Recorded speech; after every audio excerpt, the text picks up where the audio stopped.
നരേന്ദ്രമോദി ഈ still A popular leader. ആ popular ലീഡർഷിപ്പിലേക്ക് Narendra Modi വന്നത് ഡെഫിനറ്റ്ലി ഹിന്ദുത്വ കാർഡുണ്ട്, അതാണ് അതിൻ്റെ ബേസ് ലൈൻ, അതിലാർക്കും തർക്കമില്ല. എലോങ് ദാറ്റ് അതിൻ്റെ പുറത്തുള്ള കൺസ്ട്രക്ഷൻസ് വളരെ പ്രധാനപ്പെട്ടതാണ്. ആ കൺസ്ട്രക്ഷൻസ് എന്ന് പറയുന്നത് ജനക്ഷേമ രാഷ്ട്രീയത്തിൻ്റെ ആശയവുമായിട്ടാണ് മുന്നോട്ട് വരുന്നത്.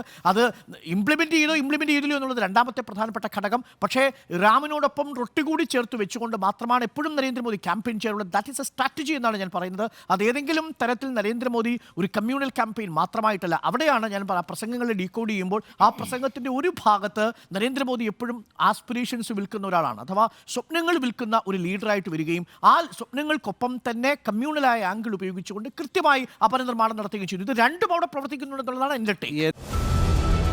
കേരളത്തിലെ ഏറ്റവും മികച്ച 5 മാധ്യമ പ്രവർത്തകർ അണിനിരക്കുന്ന വോട്ടെണ്ണൽ മഹാ കവറേജ് ജൂൺ 4 ചൊവ്വാഴ്ച രാവിലെ 5 മണി മുതൽ തത്സമയം. Reporter, the complete election channel.